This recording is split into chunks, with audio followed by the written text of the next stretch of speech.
Thank you. Welcome, my fellow brother and sister, wherever you are today.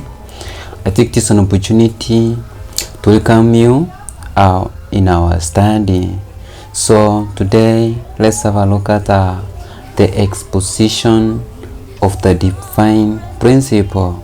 So this will be our key topic today, as we are going to analyze how a conflict started, or how this conflict emanated to a human person from God himself.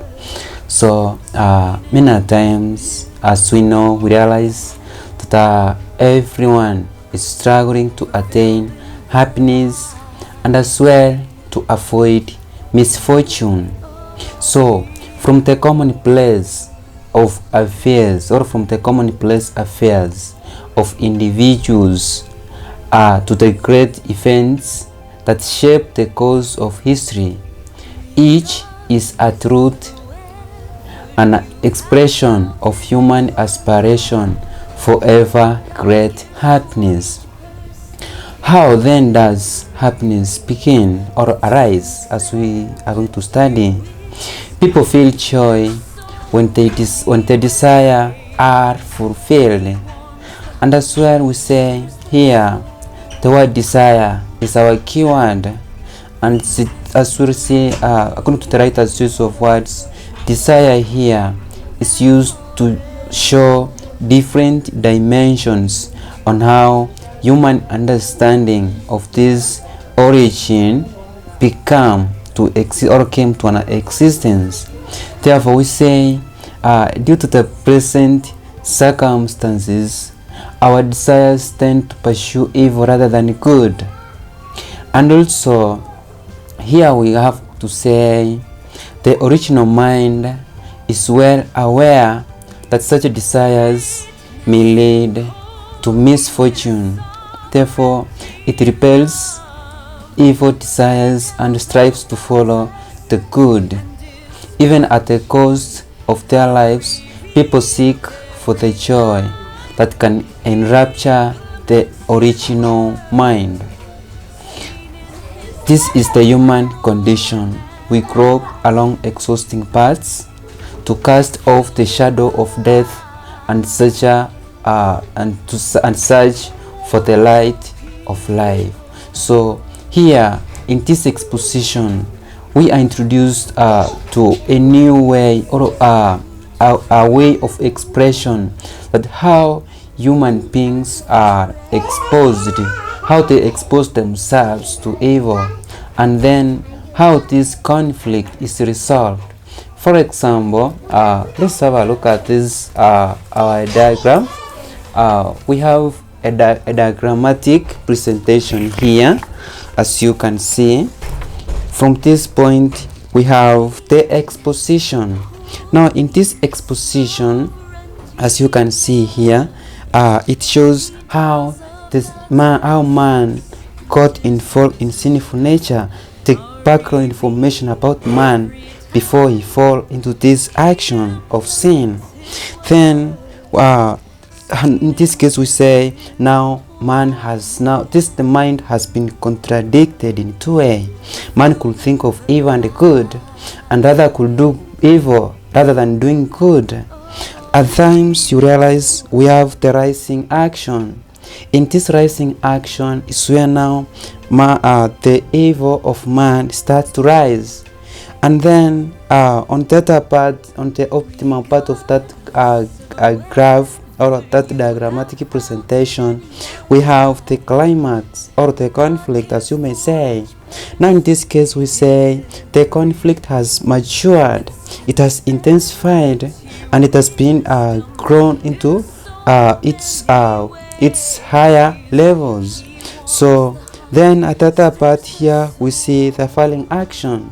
Now how is this exposition has now been falling all the way, and then we have the resolution on the other end, as you can see. So hope you've seen from that part. So what am I saying today to you? That was part of our demonstration on our study. So in this case, we realize many times we as human beings, we find a great contradiction in every person. We think the self-same individual are two opposing inclinations. We have the original mind that desires goodness and the evil mind that desires wickedness. They are engaged in a fierce battle, striving to accomplish two conflicting purposes. Any being possessing such a contradiction within itself is doomed to perish. Human beings, having acquired this contradiction, live on the brink of destruction. So the message today here, my brother, is about this, how we got exposed to this world, how God himself is trying to speak to man, that in our mind, in a human mind, psychologically, as we know, a mind is set of two options that can be contradicted in one way or the other. So we've said we have the original mind that could think of rather good, and the same original mind could think of evil. So we realize in godliness, the only way we have to captivate or to clean our way to God is through having the mind that thinks of good and not evil. So we have to abhor evil, we have to avoid evil, so that we have the better chance of overcoming the destruction. The Lord Jesus, who returns to secure humankind from sin, wants us to be saved. Jesus Christ came to save this man, you and I. So we are set outside the destruction levels. So when we read our Bible, when we study our Bible, so from the other hand, we see that this St. Paul is trying to speak to us. For example, Paul could speak and say, none is righteous. No, not one. No one understands. No one seeks for God. Confronted with the human condition, he also lamented, "For I delight in the law of God in my inmost self, but I see in my members another law at war with the law of my mind."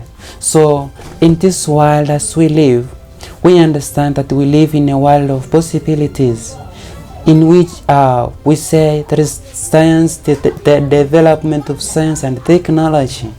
So people have set more emphasis, people have stressed much interest on technology, but they don't understand that there is God who could do all these things happen.